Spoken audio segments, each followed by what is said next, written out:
Señores, muy buenos días. Después de algunos días de ausencia, nos reencontramos nuevamente. Quiero un poco explicarles el motivo de mi ausencia estos días. Ustedes saben que anualmente se reúne la Unión Interparlamentaria Mundial, es decir, los parlamentarios de todo el mundo nos reunimos a fin de analizar diferentes temas. Este era un compromiso que tenía el Congreso peruano desde el mes de diciembre, de unirnos todos los países latinoamericanos en Bruselas, Bélgica, a fin de analizar una serie de temas comunes. Les quiero explicar que es fundamental la presencia de los países latinoamericanos porque por primeras veces en estas organizaciones internacionales los países latinoamericanos están yendo con una voz uniforme, con una voz única, mientras que los países de otros continentes tienen cada uno una posición totalmente diferente, lo que no permite obtener unidad a la hora de la votación. Los países latinoamericanos hemos aprendido a través de haber perdido muchas votaciones en el pasado, que solamente a través de la unidad es posible ganar. ¿Por qué? Porque este sistema le permite a cada país tiene votos de acuerdo al número de pobladores que tiene. Por ejemplo, el Perú tiene 14 votos, pero para poder acreditar los 14 votos tiene que tener por lo menos 2 representantes. Una persona no puede tener más de 10 votos en su mano. Entonces, como cada país tiene así 14, mínimo 10 y máximo 20 y pico de votos, de acuerdo a la población de un país, es importante de que estén los representantes y de que estas personas tengan unidad de criterio. Entonces, ¿qué hicimos esta vez? Todos los países latinoamericanos decidimos que uno de los temas fundamentales era el tema de lo que estaba ocurriendo en Yugoslavia. ¿Qué ocurrió? Algunos países, como Inglaterra, se oponían a que se tratara ese tema por cuanto ese tema no estaba en la agenda. Sin embargo, ese es un tema que, si bien no estaba en la agenda, era un tema de interés mundial. Nadie podía negar en ese momento, estábamos viviendo nosotros justamente todos los ataques que estaban ocurriendo, que ese era el tema de mayor interés mundial. Sin embargo, algunos países se negaban a que eso entrara a la agenda. Entonces, todos los países latinoamericanos hicimos una declaración conjunta, unitaria, en la cual dijimos, en primer lugar, que nosotros evidentemente nos solidarizábamos con todas las víctimas inocentes de Yugoslavia, la voluntad de buscar una solución pacífica al tema, la voluntad de todos los países latinoamericanos de estar en contra de cualquier tipo de discriminación.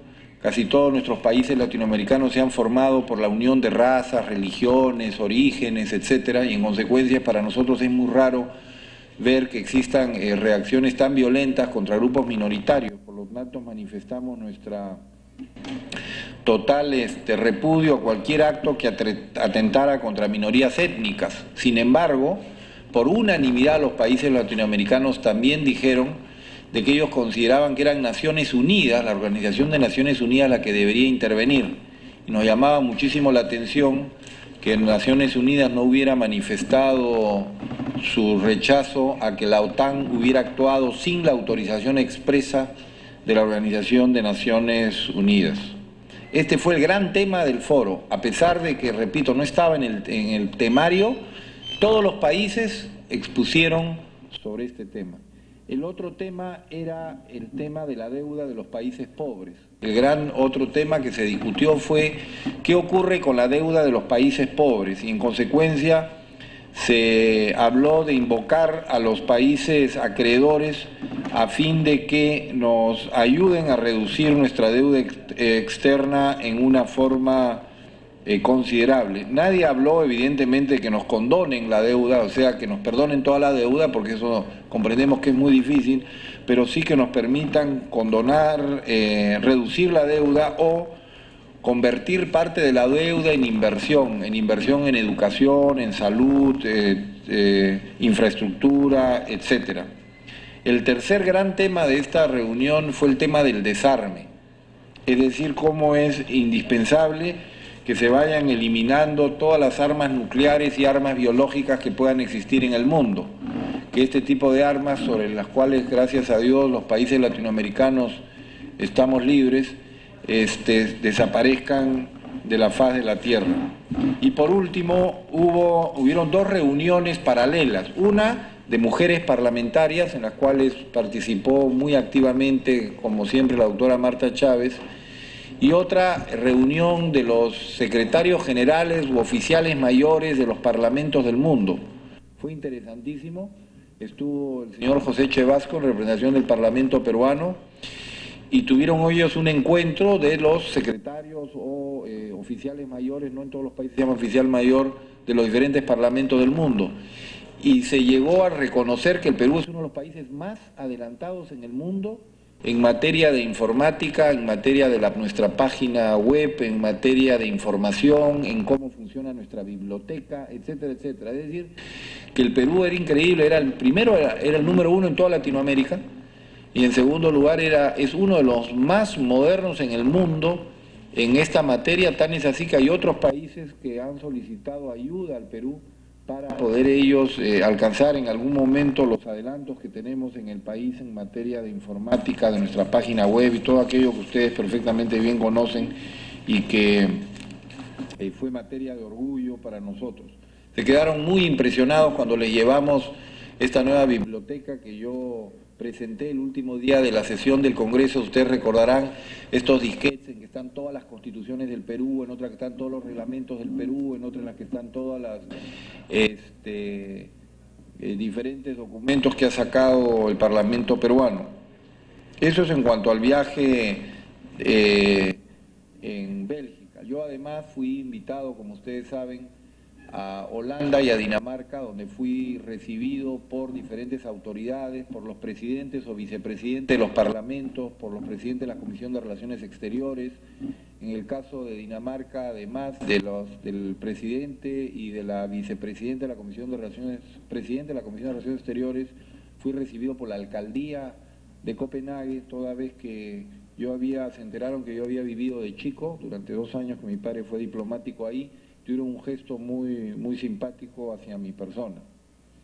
El otro tema que quería mencionarles es que, bueno, y voy a presentar por supuesto el informe, como hacemos nosotros cada vez que regresamos de un viaje de esta naturaleza al Parlamento, con toda la documentación que hemos traído.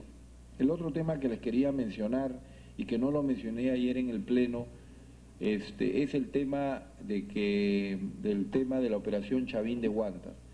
Quiero en primer lugar manifestarles que era necesario que el Parlamento también tuviera una palabra sobre este tema tan importante. Quiero felicitar en este caso al diario El Sol y a su directorio por haber publicado el día de ayer este importante documento de Chavín de Huántar, que creo que ha sido fundamental. La información que contiene nuevamente. Este es un medio que nos está demostrando el interés que tiene por los temas de interés nacional y dejar un testimonio de este tema. Sobre esta materia, evidentemente, debemos resaltar la gran labor que cumplieron las Fuerzas Armadas y el Servicio de Inteligencia Nacional. Y aprovechenme que estoy hablando de este tema, porque el día de ayer el embajador de Estados Unidos hizo una declaración en la cual comparaba lo que está ocurriendo en Kosovo con el tema de Chavín de Huántar, y yo quiero hacer una separación contundente sobre esta materia. No podemos comparar ambas cosas, porque en el caso de que lo que está ocurriendo en Yugoslavia, en primer lugar, no están autorizados por Naciones Unidas, que es el único organismo que puede autorizarlo. Los documentos de Naciones Unidas prohíben intervenciones militares sin su autorización, así que están actuando sin la autorización de la Organización de Naciones Unidas. En segundo lugar, que es un operativo que según ellos sostenían iba a durar máximo 1 semana y que no iban a haber mayores consecuencias porque el presidente de ese país se iba a rendir. Y lo que hemos visto es que no solamente no se ha rendido, sino que ahora está fortalecido por cuanto casi el 100% de la población aparentemente lo apoya. En segundo lugar, que se han producido una serie de errores, entre comillas, mediante la cual han atacado un vagón con pasajeros civiles, han atacado un convoy con pasajeros civiles, han atacado edificios con civiles que nada tienen que hacer en la guerra, sino que al contrario fueron las víctimas de todos estos problemas y que en consecuencia se han cometido gravísimos errores en esta campaña. A diferencia de lo que ocurrió en Perú, que gracias a la decisión del señor Presidente de la República, porque él corrió un gravísimo riesgo. Él sabía que estaba jugándose en una situación sumamente complicada, porque si ese operativo fallaba, evidentemente su situación se debilitaba tremendamente, por supuesto aparte del problema más grave que es la muerte que eso hubiera generado, pero gracias a un operativo de gran nivel se alcanzó el éxito, y se alcanzó el éxito rescatando a los rehenes y produciendo la liberación de todos aquellos que habían sido capturados por la violencia que ha existido en nuestro país durante tantos años. Por lo tanto, sobre la operación Chavín de Huántar, concluyendo, rechazamos terminantemente las expresiones del embajador Jet para decirle simple y llanamente que quizás si ellos hubieran pedido asesoramiento a los servicios peruanos hubieran obtenido mejores resultados, como el Perú sí obtuvo la operación Chavín de Huántar. Y en segundo lugar, que esa fue una operación en la cual luego ha recibido el respaldo del 90 y tantos % de la población peruana, que está de acuerdo con ese operativo, a diferencia de lo que está ocurriendo con los otros operativos en Yugoslavia, que no gozan de los favores del mundo, como se demostró en la reunión interparlamentaria mundial, en la cual todos los países latinoamericanos expresaron su rechazo a la forma como se está buscando resolver. En tercer lugar, quiero mencionarles también el tema del paro nacional. Se ha anunciado un paro nacional para los próximos días, y simplemente en mi calidad de presidente del Congreso de la República en forma interina quiero manifestar que podemos tener en el país muchísimos problemas, pero la forma de resolverlos no es generando más problemas. Evidentemente un paro nacional produce un efecto económico en el país que daña a las empresas, que daña a los trabajadores y que daña al fin y al cabo al fisco y a todos los peruanos. Por lo tanto, nuestra forma de protestar no es paralizando el país, porque eso lo único que va a generar es más pobreza, más atraso, y al final los afectados serán, como siempre, los más pobres. Por lo tanto, queremos simplemente rechazar medidas de esa naturaleza que van a afectar a todos los peruanos.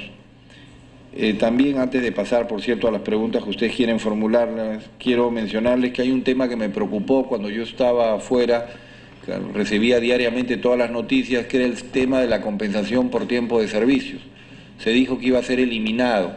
Ustedes saben que yo trabajé en toda esa legislación con la cual se creó la CTS en el Perú, que ha convertido a los peruanos trabajadores en sujetos de crédito por primera vez en la historia peruana. Gracias a que todos los trabajadores en el Perú tienen la posibilidad de que su empresa les deposite el monto de un sueldo al año en una institución bancaria a elección del trabajador y en la moneda que el trabajador elige, esto ha abierto la gran posibilidad a los peruanos de ser sujetos de crédito.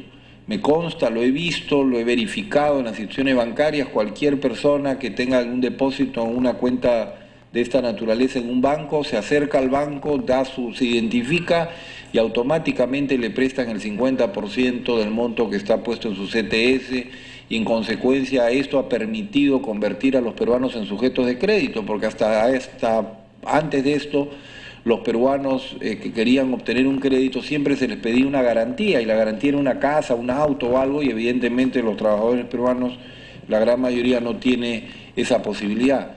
Por lo tanto, quiero reafirmar lo que ya ha dicho el presidente de la República, de que de ninguna forma vamos a permitir de que desaparezca la CTS o que la CTS pueda ser afectada. Buscaremos siempre formas de mejorar el sistema, pero de ninguna forma que este sistema desaparezca, porque además recuerden ustedes que la CTS en el Perú suple de alguna forma el seguro al desempleo.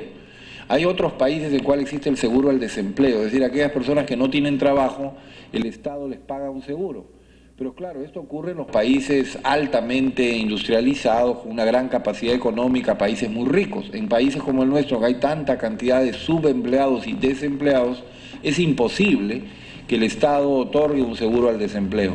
Entonces la CTS viene a ser ese seguro. Cuando un trabajador se queda sin trabajo, ¿qué ocurre? Tiene dos posibilidades en el Perú. Uno, recibe una indemnización si ha sido despedido, pero además tiene la CTS, que es este sueldo por cada año trabajado que le permitirá subsistir durante un periodo de tiempo hasta obtener un nuevo trabajo. En consecuencia, nosotros queremos manifestar enfáticamente que defenderemos la CTS porque creemos que es un derecho creado por este gobierno que de ninguna forma debe ni puede ser eliminado, porque es la gran garantía que tienen los trabajadores de tener una posibilidad de un futuro y la posibilidad de ser sujetos de crédito que le ha permitido a los peruanos entrar al mercado comercial. Por último, quiero también mencionarles, antes de pasar a sus preguntas, el tema de los dos. Ayer hemos aprobado 6 disposiciones, por eso nos quedamos hasta casi las 12 de la noche, porque queríamos aprobar 6 disposiciones, entre las cuales estaban 2 que quiero destacar. Una de ellas que es el tema de la violación sexual. Este tema que generó toda una discusión, lo que se ha buscado a través de la norma es permitirle a los peruanos, a los niños, a las niñas, que puedan ser objetos de violaciones sexuales en su propio hogar o en su propio medio, que puedan alguna otra persona que conozca de esta situación presentar la denuncia. Que no sea solamente estas denuncias formuladas por la propia víctima, sino que puedan ser formuladas por otra persona. Esto va a garantizar que quienes nos han manifestado, que han hecho estudios sobre esto en pueblos jóvenes, esto va a permitir que en esos pueblos jóvenes en los cuales conviven en un mismo cuarto o en un espacio muy pequeño muchas personas y que los vecinos o personas cercanas conocen de las violaciones y que no las han denunciado, puedan hacerlo y esto pueda terminar esta grave situación que vive el país y que tanto daño, y no podíamos continuar porque se nos pedía que regrese a comisión y que se siga pensando. Si pensamos que cada día y cada minuto puede haber una persona que está siendo violada, en este momento puede haber un niño o una niña, no podemos seguir pensando en que podemos dejar pasar más el tiempo y tenemos que tomar todas las medidas necesarias. Y la otra disposición que creo que ha sido muy importante ha sido este tema que ha venido del Poder Ejecutivo, que fue un acuerdo que tuvo el señor Presidente de la República con las directivas del AMPE de trabajar la posibilidad de un dispositivo que permitiera el fraccionamiento del pago de todo lo que era de salud y el tema de pensiones, de forma tal que se le está dando gran facilidad a los municipios para que tengan la posibilidad de manejar estos dos temas en las cuales existen grandes deudas y que puedan ellos fraccionar estos pagos a fin de que se pongan al día en sus contribuciones. Y por último, el otro tema que quiero mencionarles es que cuando yo tuve la última reunión con ustedes, yo les conté que estábamos revisando todo el tema de la documentación de cada trabajador del Congreso.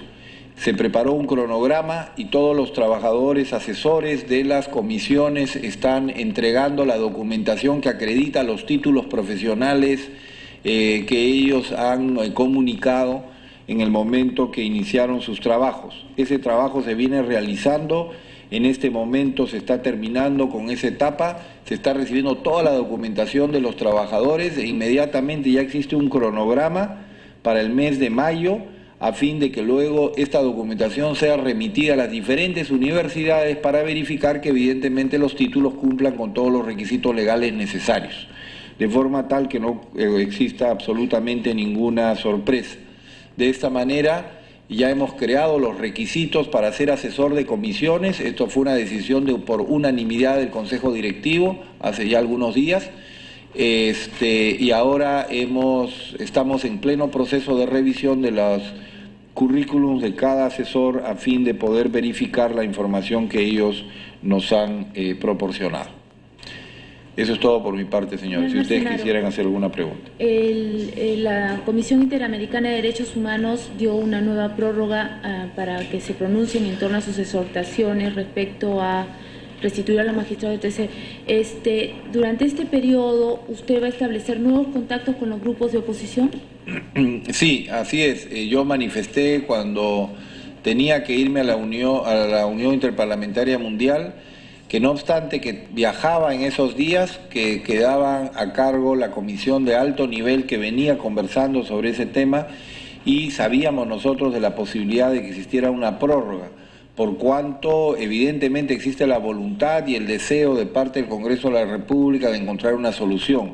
Por eso es que, como a ustedes les consta, yo nunca adelanté una opinión, yo dije que estaba dispuesto a recibir todas las posiciones, aunque fueran las más radicales, porque creía que mi deber, si es que yo busco realmente una solución, es mantener ese papel. Seguiré manteniendo esto, seguiremos reuniéndonos, posiblemente los próximos días yo voy a hacer nuevamente contacto con la comisión de alto nivel, que me imagino que se va a reestructurar toda vez que algunos de sus miembros, como ustedes saben, han sido designados ministros.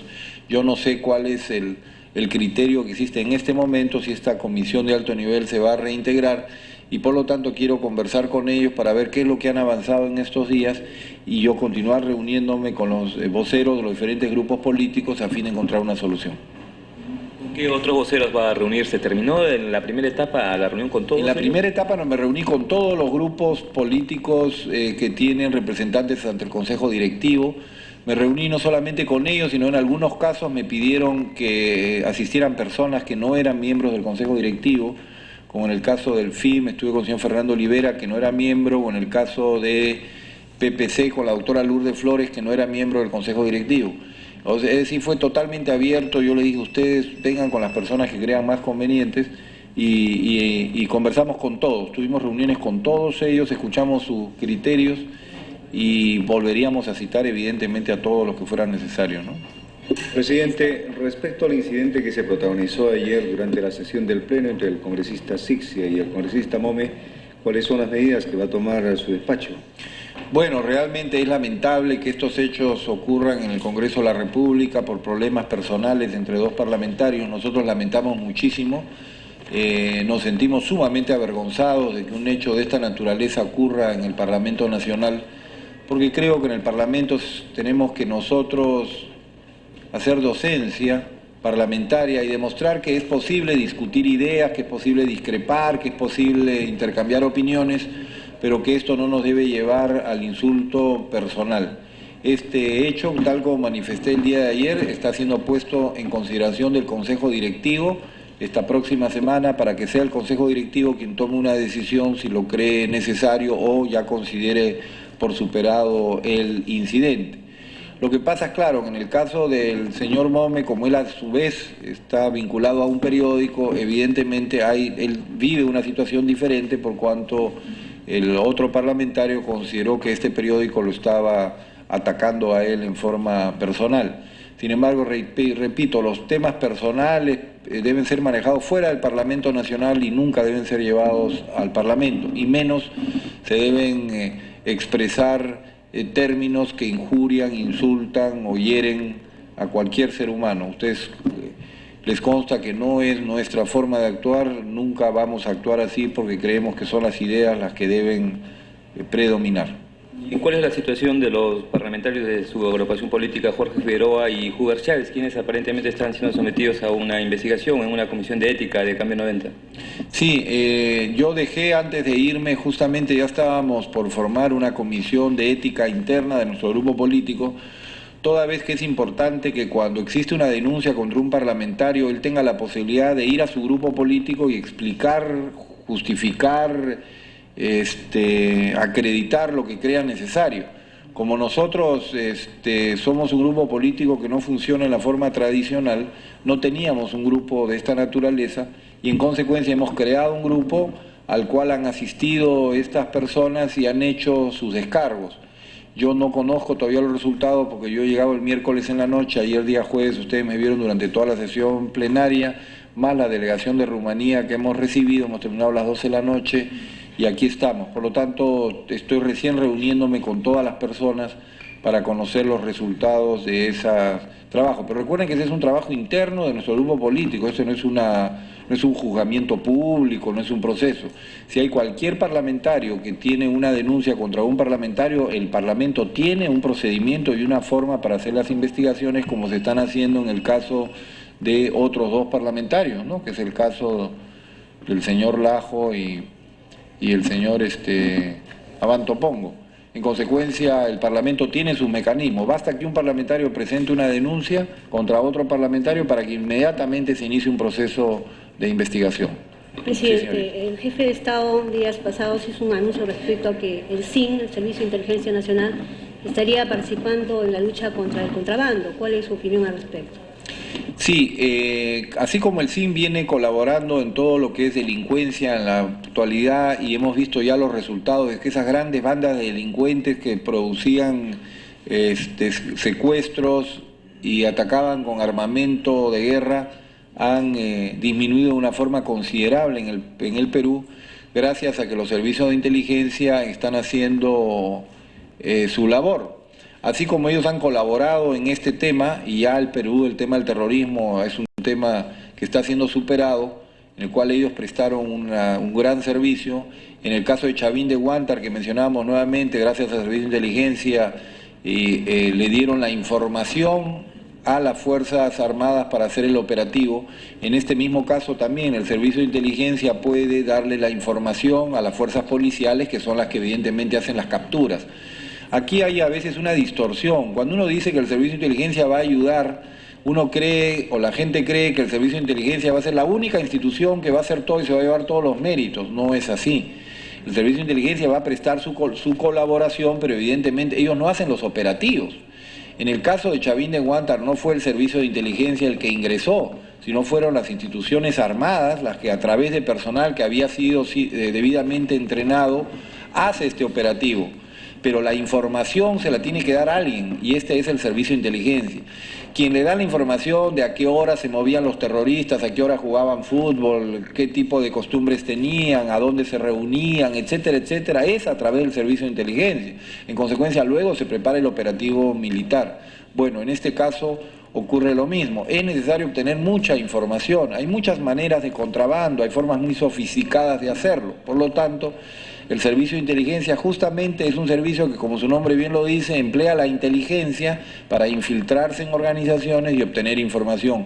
Y esa inmediatamente son pasadas a las fuerzas policiales y luego a los jueces, a los fiscales, qué sé yo, para que ellos hagan los operativos, ¿no? Señor presidente. Sí, señorita. También hubo 5 cambios de ministros a raíz de la denuncia que hizo el Ministerio del Trabajo sobre irregularidades en aduanas. ¿Cuál es su opinión sobre el cambio de... Bueno, ustedes saben que los ministros son los, con los que les llaman en Estados Unidos, son los secretarios de Estado, son las personas que colaboran y contribuyen con el presidente de la República. Esta es una decisión que toma cada uno, el presidente de la República.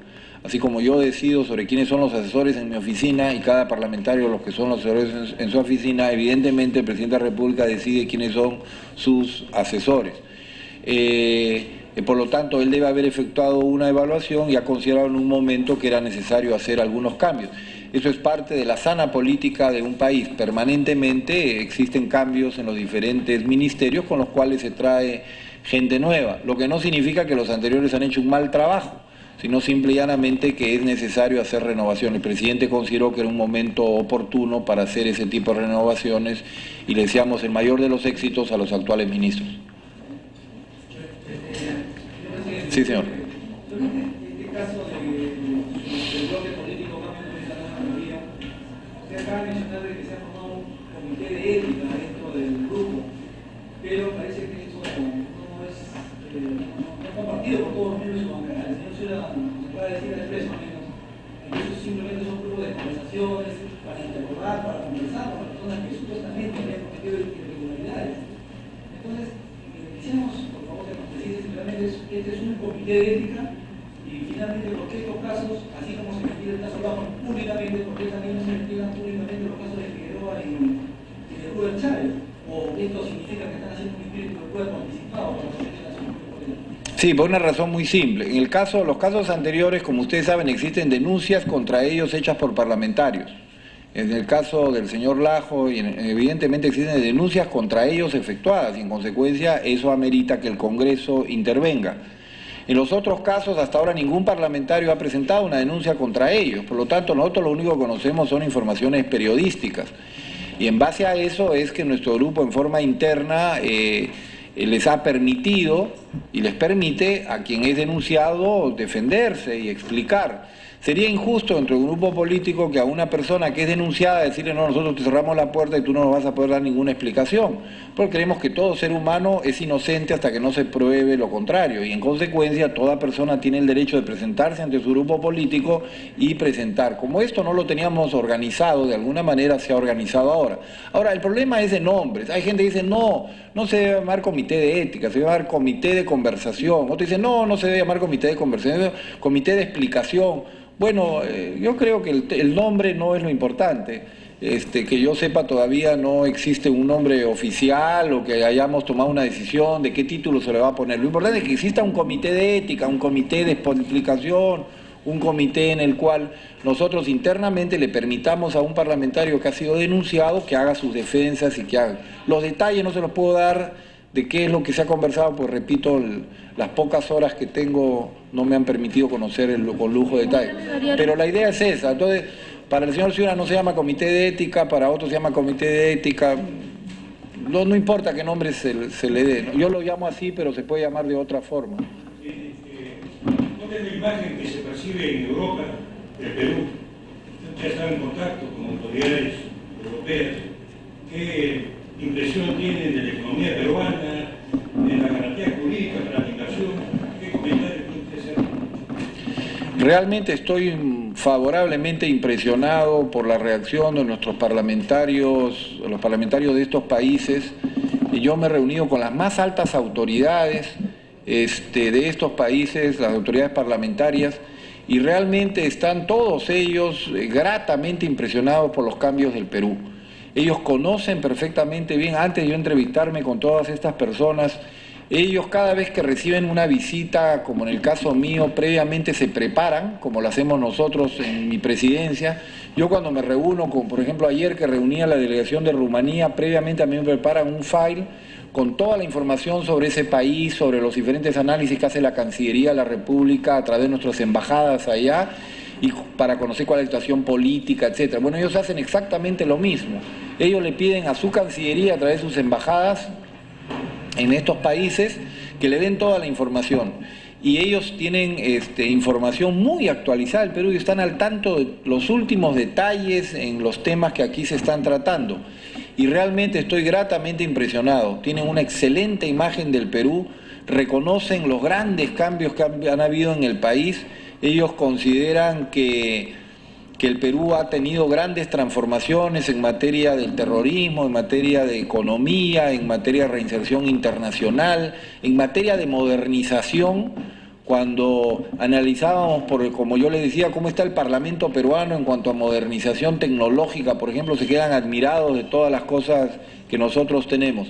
Creo que ha sido muy positiva esta visita en la medida que hemos tomado contacto directo y tenemos el Perú tiene la mejor opinión de estos países, reconociéndose evidentemente que hay carencias, que hay pobreza, que hay falta de trabajo, etcétera, pero también reconociéndose el gran adelanto que ha habido en el Perú de 1990 hasta la fecha. Permítame variar un poquitito el tema. Respecto al viaje que realizó recientemente, hay unas inquietudes periodísticas. Se dice que la doctora Marta Chávez habría viajado con un familiar y que esto habría sido solventado por el Congreso.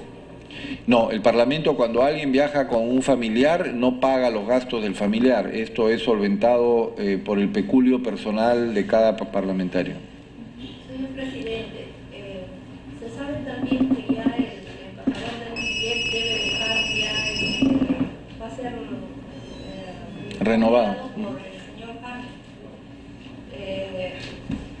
De algún modo usted ha criticado esa comparación que he hecho entre la toma de rehenes y los ataques de la OTAN.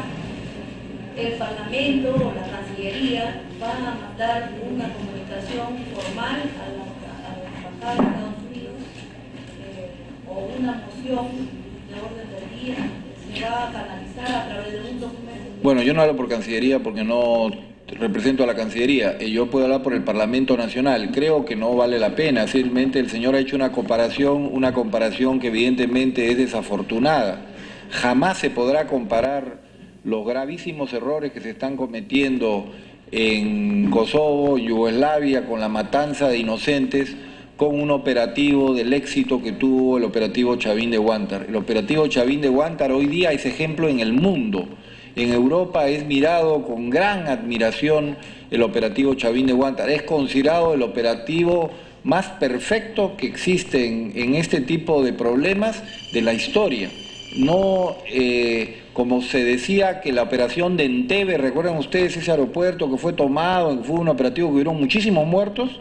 Bueno, pero que era considerado el gran éxito de la inteligencia israelí, pues este es considerado un operativo que supera muchísimas veces ese, porque en este no hubieron los resultados que hubieron en el proceso de Entebbe. En consecuencia, lo único que manifestamos es que creemos que la cooperación es incorrecta, es desafortunada, porque evidentemente el operativo Chavín de Huántar es un ejemplo en el mundo de lo que es un servicio de inteligencia de unas Fuerzas Armadas muy bien entrenadas. Pero, congresista, ¿no hay una cuota de orgullo acá al decir de que tal vez si Estados Unidos hubiera tenido la asesoría de los servicios de inteligencia peruanos, no hubiera cometido los errores del Kosovo? No, lo único que queremos decir es que como el embajador de Estados Unidos ha comparado ambas cosas, no lo hemos comparado nosotros, sino ellos, decirles que desgraciadamente es un operativo que no goza de la aprobación de Naciones Unidas y que es un operativo que queda demostrado que ha cometido errores. Cuando ellos atacaron el convoy y murieron civiles, dijeron no, que no era así, que habían sido todos militares y que afirmaban que eso era así.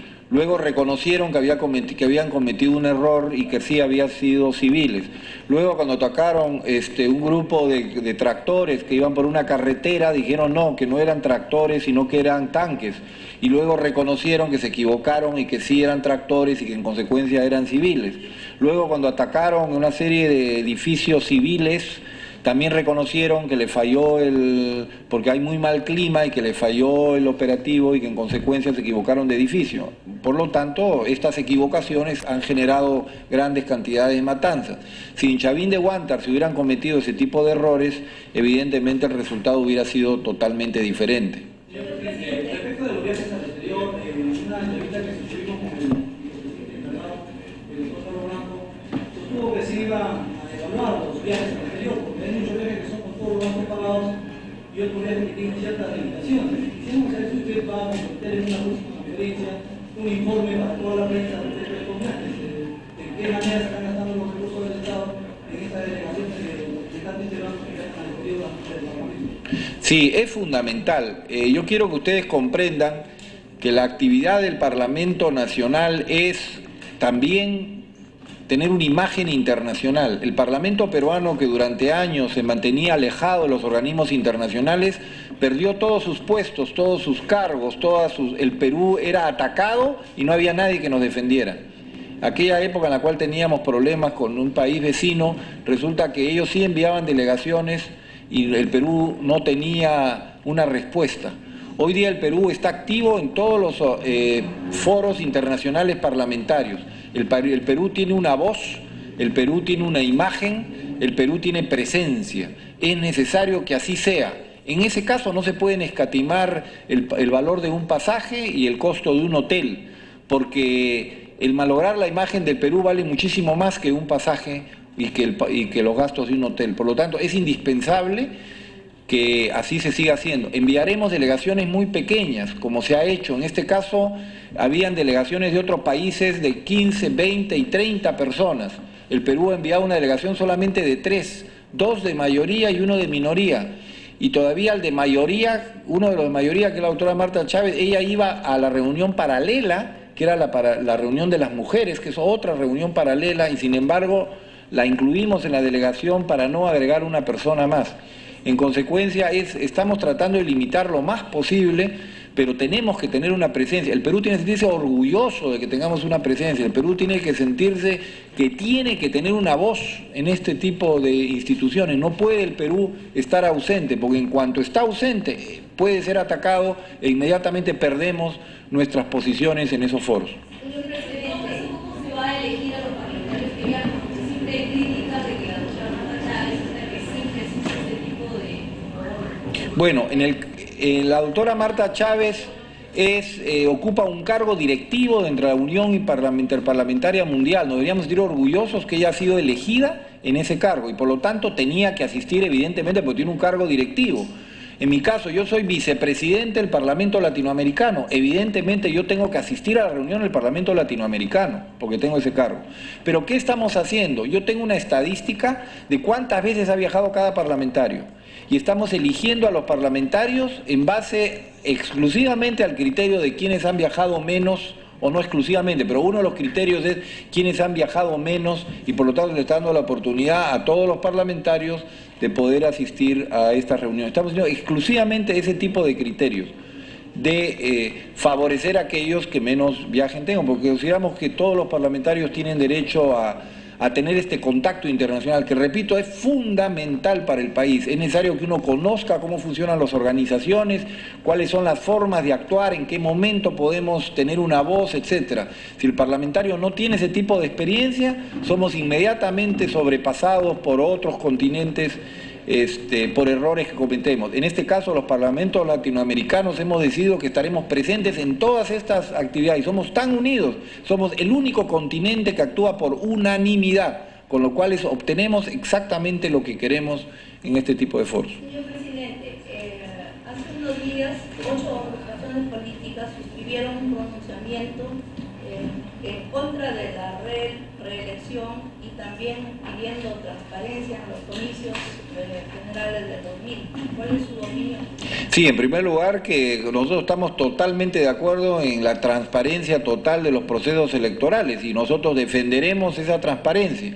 Por eso es que justamente cuando se nos piden que empecemos a hacer cambios en la legislación electoral, nos sentimos reacios a hacerlos, porque si no se dirá que no se actúa con transparencia porque a último minuto se realizan esos cambios. Por lo tanto, estamos totalmente de acuerdo en que existe esa transparencia. Y sobre el tema de la reelección, repetimos, será el pueblo quien decida. Quienes van a decir no van a ser 4 o 8 grupos políticos, que evidentemente no quieren que exista la posibilidad de que Alberto Fujimori sea candidato, sino que al fin nosotros lo que queremos es que el pueblo decida, y el pueblo premiará al buen gobernante y castigará al que no ha sido un buen gobernante. Es el pueblo el que va a decidir, no lo va a decir ningún grupo político que pueda tener algún interés personal, sino va a ser exclusivamente la población peruana, los 11 o 12 millones de peruanos que voten en esa elección, los que tomarán la decisión si es que evidentemente el presidente Fujimori llegara a ser candidato, porque hasta ahora a todos nos consta que no ha manifestado su voluntad en ese sentido. Bien, muchas gracias. Una última pregunta. Sí. Sobre el tema de la deuda que tocaron en Bélgica, ¿a qué acuerdo arribaron? ¿Perdón? ¿Cuál fue el acuerdo final sobre el tema de la deuda, la reducción de la deuda externa de los países más pobres? Sí, buscar las formas para que los países acreedores o las instituciones acreedoras faciliten y reduzcan los montos adeudados, pero fundamentalmente que nos permitan convertir las deudas en aporte hacia el país, que nos permita convertir la deuda en inversión en infraestructura, en salud, en educación, etc. Gracias, señor.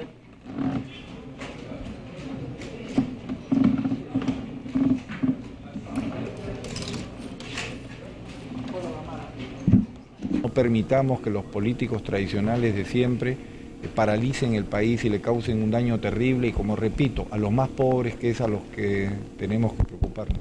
Sin embargo, el balance de estos últimos años de gobierno parece que no es el más alentador. La desocupación tiene niveles aún preocupantes, no se ha avanzado en este campo, no hay creación de puestos de trabajo. ¿Esto quizás no justifica estas acciones de fuerza? Bueno, en estos últimos años hemos logrado resolver los más grandes problemas que tuvo el país. Los más grandes problemas que tenía el país era el terrorismo, que nos tenía agobiados, la peor crisis económica en la historia, la carencia de reservas, la pelea con todos los organismos internacionales, etcétera. Todos esos problemas han sido resueltos. Y por último, el gran problema internacional que tenía el Perú, que era el problema con el Ecuador, también ha quedado resuelto. Y recuerde usted que la mayor caída del empleo en el Perú se produce en la década del 80 al 1990. Esa fue la peor caída en la historia del Perú en materia de trabajo. Si bien en este momento sigue habiendo evidentemente grandes carencias, se han logrado detener esa profunda caída. Por lo tanto, todos los peruanos somos conscientes de los grandes cambios que ha tenido el país en todos los temas a los cuales he hecho referencia. ¿Cuánto tiempo más cree usted que se tendrá que esperar para poder contar con un empleo aceptable en el país? Bueno, ojalá todos los peruanos pudiéramos tener trabajo a partir del día de mañana, pero esto no se puede crear ni por ley ni por órdenes de ninguna persona. esto es un proceso. Así como venimos de Europa, donde justamente existe desempleo y existen también problemas económicos, porque no los han logrado resolver, a pesar de los grandes esfuerzos que realizan en el Perú también. Lo importante para poder juzgar a un gobierno es si el Perú del 90 es mejor o peor que el que tenemos actualmente. Y evidentemente hoy día tenemos un Perú muchísimo mejor, más pacificado, con reservas internacionales. Hemos logrado resistir la gran crisis asiática, la gran crisis del Brasil, la gran crisis de las bolsas de valores, y estamos en mucha mejor situación de la que estuvimos en 1990. A propósito de Europa, ha sido comparada la actuación de Chavin de Huántar con el operativo que se realiza por la fuerza de la OTAN en Yugoslavia, en el caso de Kosovo. Sí, creo que eso es un gravísimo error, es una falta de conocimiento de la realidad, porque evidentemente Chavin de Huántar fue una operación casi perfecta, en la cual se lograron salvar muchísimas vidas, y en las cuales actuó una Fuerza Armada altamente entrenada con un servicio de inteligencia que brindó la información necesaria. Eso no está ocurriendo desgraciadamente en Yugoslavia, donde no tienen la autorización de Naciones Unidas. OTAN ha actuado sin la autorización de la Organización de Naciones Unidas y se han cometido gravísimos errores, como han sido atacar un tren en el cual habían civiles creyendo que se trataba de militares, atacando convoys de tractores de civiles pensando que eran tanques militares y atacando edificios de civiles. Por lo tanto,